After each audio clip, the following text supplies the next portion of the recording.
Donc, merci beaucoup, Paulo. Alors, c'était tellement complet que chaque fois que j'avais une question, vous y répondiez. Mais voilà. Est-ce que dans le public, je vais d'abord laisser la parole aux personnes du public. Peut-être ça a suscité chez vous des interrogations sur des fonctionnements concrets. Vous pouvez rebrancher vos micros parce qu'on n'est pas très, très nombreux. Sinon, comme d'habitude, j'ai une question parce que je me posais la question. Donc, c'est vraiment intéressant que vous ayez parlé des rôles et des profils, puisque j'avais 3 questions, mais qu'en fait, vous allez pouvoir y répondre facilement. C'était donc, est-ce que vous avez également des recommandations pour le montage de projets, d'équipes projets de recherche dans vos fiches? C'est-à-dire, j'ai un projet, un gros projet, je viens de décrocher une ANR, on peut rêver. Comment je compose une équipe pour être parfaitement armée pour pouvoir traiter les données également, puisque c'est d'une part. Est-ce que je vous demandais si vous aviez une approche plutôt par rôle ou plutôt par métier, parce qu'en termes de formation, c'est pas du tout la même chose. Si on doit former des rôles, je pensais à ce qui s'était passé avec les correspondants CNIL. Est-ce qu'on va créer des métiers de toutes pièces qui sauront traiter cette pluralité de compétences? Alors, à mon avis, non, vous avez commencé à y répondre. Ou bien alors, est-ce que c'est des rôles qu'on va appliquer à des personnes qui existent déjà dans les organismes, mais qui vont donc prendre un rôle particulier et on va juste avoir à les former à ce rôle particulier. Et tout de suite, quand on évoque ça, on l'a évoqué récemment dans un LabEx, la réponse des archivistes, c'est « Oh là là, mais on est déjà débordé !» Et les chercheurs vont vous dire « Nous, on est déjà débordés », les bibliothécaires vont dire « On est déjà débordés ». Donc, comment est-ce qu'on va gérer ça? Est-ce que ça a été évoqué? Voilà.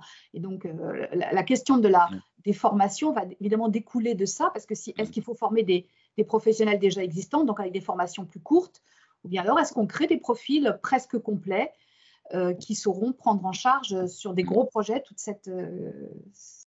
ces aspects-là. Oui. Donc, je pense qu'il faut combiner ce qui existe et être aussi dans une démarche créative. Si on prend déjà la problématique métier, on voit qu'on a un problème, c'est que les référentiels métiers, ne sont pas à jour par rapport aux besoins qu'on a aujourd'hui. Voilà. Formateur, vous arrivez à trouver des principes, quelles sont les compétences d'un ingénieur pédagogique. Par contre, sur Data Steward, vous ne l'avez pas. On parle de chargé de traitement au CNRS, de chargé de traitement de données scientifiques, mais c'est qui peut être inspirant. Et donc, c'est là où, effectivement, on va s'appuyer déjà sur les référentiels existants, mais là, on est amené plutôt, nous, on est dans une démarche de créer de nouveaux métiers. Et quand on crée des nouveaux métiers, la difficulté de créer une fiche, on va dire pour simplifier, une fiche référentielle pour le référentiel métier, c'est qu'ils peuvent être assez enfermants. Et comme je vous le dis, la réalité terrain, ou si tu as un projet, c'est je préfère l'approche par rôle. Aujourd'hui, par exemple, nous, ce qu'on demande, c'est dans nos formateurs, on veut d'abord qu'ils aient aussi des compétences Data Steward. C'est double compétence, ça c'est indispensable. Un formateur qui ne maîtrise pas la gestion des données, ou le socle minimum, ça va être compliqué. Et donc, on est obligé donc, de s'inspirer des profils métiers, de créer de nouveaux profils. Et là, par exemple, ce rapport nous permet d'avoir des pistes en disant « Ah ouais, quel rôle va jouer ?» Et on est plutôt dans ça, c'est les profils concrets, c'est quel rôle va jouer cet acteur, cette personne, dans le cadre d'un projet bien déterminé. Et donc là, on va pouvoir combiner effectivement les compétences qui sont principales, secondaires, et c'est très aidant pour ça.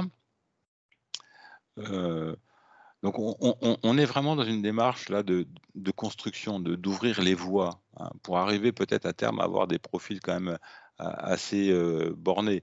Là, on l'a vu quand même, data scientist, ça existe, on commence à en avoir en profil métier, mais pour nous, je ne peux pas les copier-coller pour les situations dans lesquelles je me trouve. Je suis obligé, là, et c'est notre volonté, nous on recherche aussi, par exemple, des data stewards qui sont animateurs de communautés scientifiques pour pouvoir effectivement impulser, encourager, former aussi sur enrichir ces métadonnées ou voilà. Donc aujourd'hui tout ça est un peu en construction et malheureusement je n'aurai pas de réponse toute faite et j'aimerais bien, mais en tout cas il existe des outils et voilà, on est aussi amené à être un peu créatif, hein, à imaginer voilà, des compétences, des choses qui collent au terrain aussi, parce qu'il faut coller au terrain. L'avantage d'un plan de gestion de données, on parle quand même de responsabilité des uns et des autres.